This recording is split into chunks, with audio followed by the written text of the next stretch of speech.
ఎందుకు వస్తాయి ఏంటి మళ్ళీ ఎన్నికలు ఏపీలో ఏంటా డేంజర్ అని చెప్తాను. ఒకవేళ వస్తే మళ్ళీ సీఎం అయ్యేది ఎవరో కామెంట్ చేయండి. చంద్రబాబు అవుతారా లేకపోతే జగన్మోహన్ రెడ్డి అవుతారా?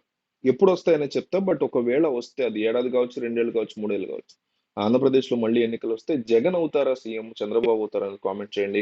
2024లో ఆంధ్రప్రదేశ్ లో మళ్ళీ ఎన్నికలు రాబోతున్నాయి. ఇది వైసీపీ పార్టీకి సంబంధించినటువంటి అనుకూల మీడియా విపరీతంగా చేస్తున్నటువంటి ప్రచారం. వాళ్ళ లాజిక్ ఏంటి అంటే, వాళ్ళు ఏం ఆలోచిస్తున్నారంటే దేశవ్యాప్తంగా వన్ నేషన్ వన్ ఎలక్షన్ అనేటువంటి కాన్సెప్ట్ ని నరేంద్ర మోడీ తీసుకొచ్చారు. నరేంద్ర మోడీ యొక్క ఆలోచన పరంగా ఏంటంటే దేశవ్యాప్తంగా ఒకేసారి ఎన్నికలు జరగాలి అనేది. ఆ, అంటే వాళ్ళ స్వార్థం. ఏ రాజకీయ నాయకుడైనా, మోడీ అయినా, రాహుల్ గాంధీ అయినా, జగన్ అయినా, చంద్రబాబు అయినా, ఎవరైనా వీడి బ్యాచ్ ఎవరైనా కూడా వాళ్ళ స్వార్థం కోసం పెడతారు తప్ప మన కోసం కాదు. నిజానికి అది ఒక రకంగా వెల్కమ్ చెప్పాల్సినటువంటి పరిణామం వన్ నేషన్ వన్ ఎలక్షన్ అనేది. ఎందుకంటే మన డబ్బులు మిగులుతాయి, మన ట్యాక్స్ డబ్బులు మిగులుతున్నాయి. ఎందుకు దేశవ్యాప్తంగా ఒకేసారి ఎమ్మెల్యే ఎంపీ ఎలక్షన్ పెట్టేసాం అనుకోండి, ప్రతి రాష్ట్రంలో కూడా ఎమ్మెల్యే బటన్ నొక్కుతారు, ఎంపీ బటన్ నొక్కుతారు, అక్కడితో తేలిపోతుంది. ఒకవేళ ప్రభుత్వాలు పడిపోవడం, ముఖ్యమంత్రులుగా ఏమన్నా అవడము, ఇట్లా ఏమైనా జరిగినప్పుడు ఒక ఏడాది, ఒక రెండేళ్ళు గ్యాప్ ఉంటే ప్రెసిడెంట్ రూల్ పెట్టుకుంటాం, మిగతా తిప్పలేవు పడతాం. అట్లా ఉంటది. అంతేగాని ఒక్కొక్కసారి ఒక్కొక్కళ్ళకి బై ఎలక్షన్లు ఒక చోట అంటే డబ్బులు వేస్ట్, రాజీనామాలు చేయడం ఇష్టం వచ్చినట్టు వీళ్ళు, ఇవన్నీ పోగొడుతుంది వన్ నేషన్ వన్ ఎలక్షన్. అది మంచి ఐడియా.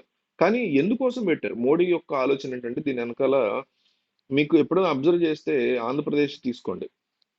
మొన్న జరిగిన ఎన్నికల్లో ఎమ్మెల్యే ఎంపీ ఒకేసారి జరిగాయి కాబట్టి నరేంద్ర మోడీకి కాస్త ఎంపీ సీట్లు తక్కువ వచ్చాయి. మీరు తెలంగాణ చూడండి. ఐ మీన్ తక్కువ వచ్చాయి. తెలంగాణ చూడండి, ఒకసారి ముందు జరిగిపోతే కాంగ్రెస్ కేసేశారు, మొన్న ఎంపీలకి బీజేపీ పార్టీకి బాగానే వేశారు. అంటే ఏమవుతుందంటే ఎంపీ కూడా వేసే టైంలోనే ఎమ్మెల్యేకి పెడితే దేశవ్యాప్తంగా పెడితే, విడివిడి రాష్ట్రాలకు పెడితే సరిగా ఎఫెక్ట్ ఉన్నట్ల. బట్ అట్లా కాకుండా కలిపి గనక పెడితే దేశవ్యాప్తంగా అప్పుడు ఎంపీని ఎన్నుకునే టైంలోనే బీజేపీకి ఓటేస్తూనే లోకల్ గా కూడా బీజేపీకి ఓటు శాతం పెరిగే పరిస్థితి ఉంది. అంతే కదా, రాజకీయంగా వాళ్ళకు ఉపయోగపడదు కాబట్టి పెట్టుకుంటారని చెప్పి ఇందాక నేను. సో అట్లా దానికోసం అది పెట్టుకునే ఆలోచనలో ఉన్నారు. ఇప్పటికే రామ్నాథ్ కోవింద్ దానికి ఒక కమిటీ ఉంది, మొత్తం ఎన్ని సిఫార్సులు వచ్చాయి అవన్నీ ద్రౌపది ముర్ముకి ఇచ్చారు, ఆమె కూడా యాక్సెప్ట్ చేశారు. సో జమిలీ ఎన్నికలు అనేది గనక జరిగితే అవి ఖచ్చితంగా 2027లో జరుగుతాయి. 27లో గనక జరిగితే ఆంధ్రప్రదేశ్ లో కూడా మళ్ళీ ఎన్నికలు వచ్చే అవకాశం ఉంటుంది.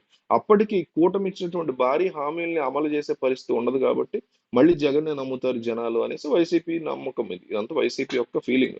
అయితే నా పాయింట్ ఏంటంటే మోడీ మొన్న ముక్కి నితీష్ కుమార్ లేకపోతే చంద్రబాబు యొక్క సపోర్ట్ తో అధికారంలోకి వచ్చారు. సో మళ్ళీ రిస్క్ తీసుకుని 24లోనే వచ్చి 25, 26, 27 మూడేళ్ల పాలననే పక్కన పెట్టేసి మరి ఆయన రిస్క్ తీసుకుంటారా అనేది కూడా చాలా పెద్ద క్వశ్చన్.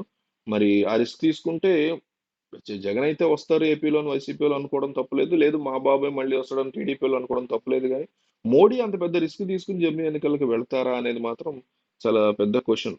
వెళ్తారా? ఒకవేళ వెళ్తే ఏపీలో సీఎం ఎవరు అవుతారు? ఇందాక చెప్పాను, దాని తగ్గట్టు కామెంట్ చేయండి. జగన్ విల్ బి సీఎం లేదా చంద్రబాబు విల్ బి సీఎం అని కామెంట్ చేయండి.